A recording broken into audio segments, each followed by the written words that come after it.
Lalu Musa memanggil semua tua-tua Israel serta berkata kepada mereka, "Pergilah, ambillah kambing domba untuk kaummu dan sembelihlah anak domba Paskah. Kemudian kamu harus mengambil sebilah hisop dan mencelupkannya dalam darah yang ada dalam sebuah pasu, dan darah itu kamu harus satukan pada ambang atas dan pada kedua tiang pintu. Seorang pun dari kampung tidak boleh keluar pintu rumahnya sampai pagi. Dan Tuhan tidak akan menjalani Mesir untuk mengulanginya apabila ia melihat darah pada ambang atas dan pada kedua tiang pintu itu, maka Tuhan akan melewati pintu itu dan tidak membiarkan pemusnah masuk ke dalam rumahmu untuk mengulanginya. Kamu harus memegang ini sebagai ketetapan sampai selama-lamanya, bagimu dan bagi anak-anakmu. Dan apabila kamu tidak di negeri yang akan diberikan, tanggung. Dan apabila kamu tinggal di negeri yang akan diberikan Tuhan kepadamu, seperti yang difirmankannya, maka kamu harus pelihara ibadah ini. Dan apabila anak-anakmu berkata padamu, apakah artinya ibadahmu ini?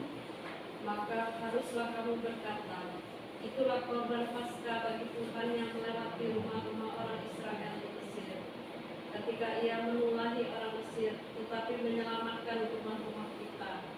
Lalu berlututlah bangsa Musa, lalu berlututlah bangsa itu dan sujud menyembah. Pergilah orang Israel, lalu berbuat demikian, seperti yang diperintahkan Tuhan kepada Musa dan Harun. Demikianlah diperbuat mereka. Ya, oke. Coba Bapak Ibu bandingkan dengan kemarin. Kalau kita lihat di situ ya, 21 tadi dikatakan, lalu Musa memanggil semua tua-tua Israel serta berkata kepada mereka, pergilah, ambillah kambing domba untuk kaummu dan sembelihlah anak domba Paskah. Coba lihat aturannya itu antara P dengan Y kan agak berbeda itu. Kalau yang kemarin itu kan detail banget itu. Domba umur 1 tahun, jantan, tidak bercela, ya kan? Terus masih apa lagi aturannya?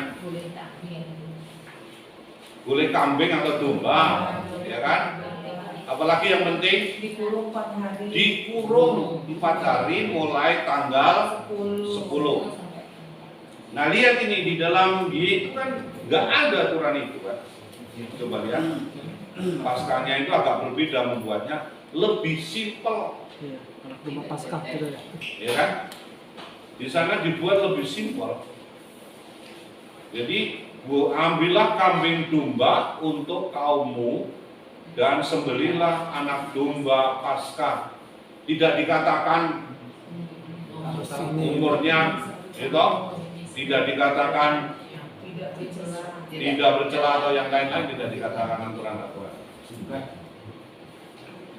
Nah, itu perbedaan memang antara kelompok Y dan kelompok P.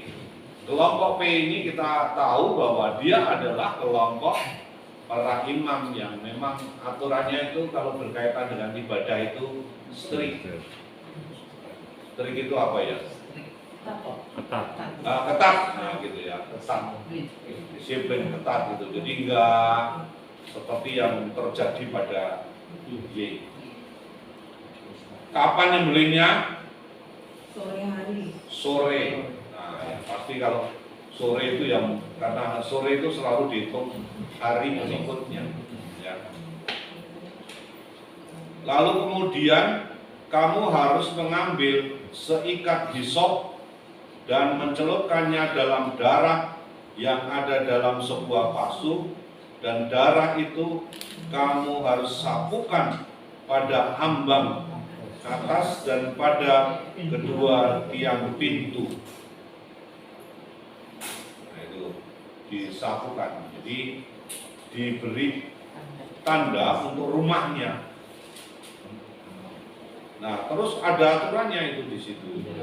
Seorang pun dari kamu tidak boleh keluar pintu rumahnya sampai pagi. Nah, kalau keluyuran bahaya ini.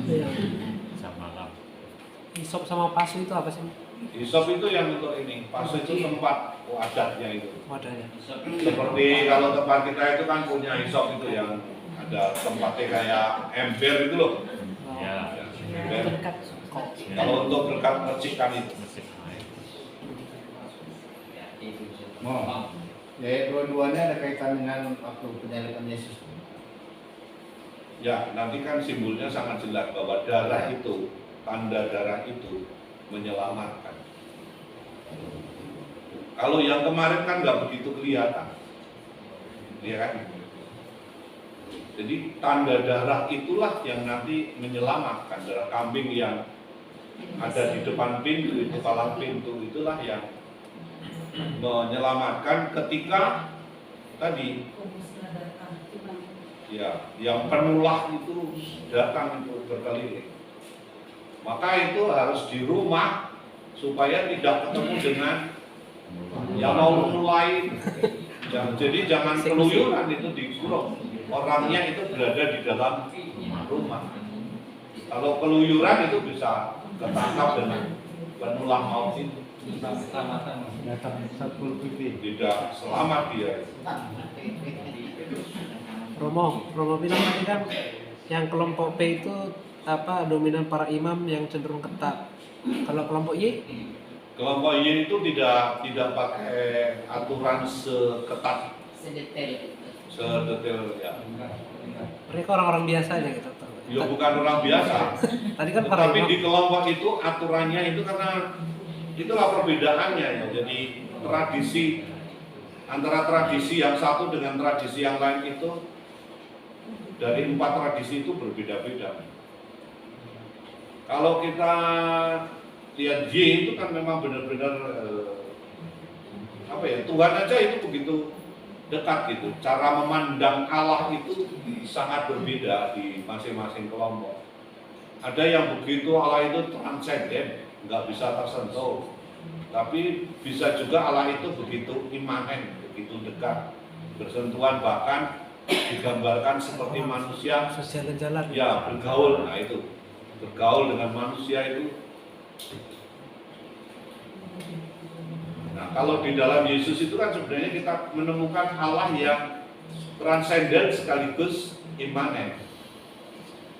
Artinya apa? Allah yang jauh, tapi Allah itu yang bisa didekati, Allah yang bisa diraba, Allah yang bisa disentuh. Itu di dalam Yesus. Trisendal tadi. Gimana? Imanen, trisendal imanen. Transenden itu jauh, imanen itu dekat. Oh. Kalau di dalam istilah Jawa itu memang ada, ya ada istilahnya. Adoh tanpa wangunan, cerah tanpa sininggolan. Nah, Bola. Jauh tapi dekat. bukan main bola.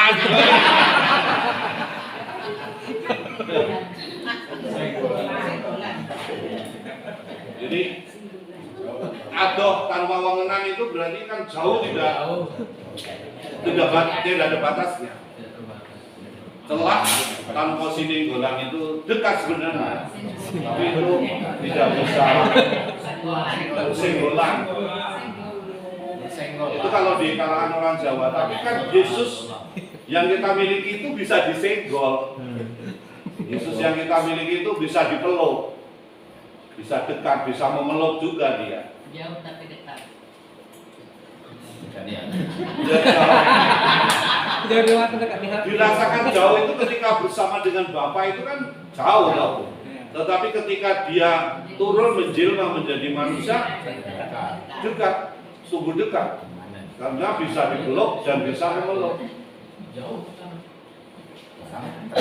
Itu sangat berbeda dengan teman kita. Pak Musa. Ya, ini pada minggu lalu kita sampai dengan ayat 20 yang dari kelompok B.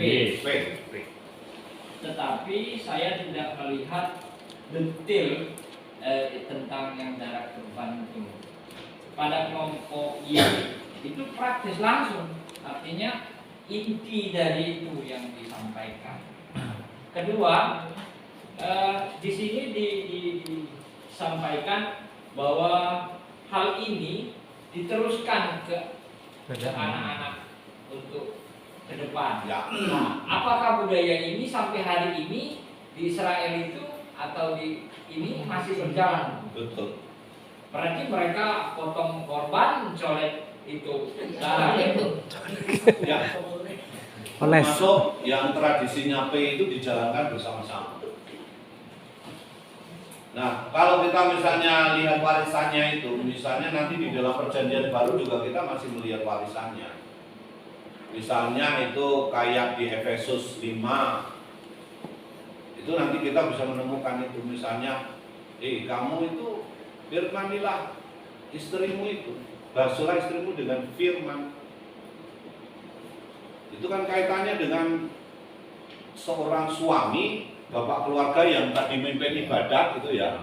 Tapi sekaligus seorang bapak suami yang mewariskan apa yang dikatakan oleh Y itu. Ingatlah, nah itu. Jangan kita, nah ini ya mungkin kita pikirannya kadang-kadang kita itu terlalu jauh. Kalau dulu kan belum ada untuk apa itu namanya, menyimpan segala sesuatu itu diingatan. Kita budaya menulis, budaya menyimpan di dalam tulisan-tulisan, entah itu lontar.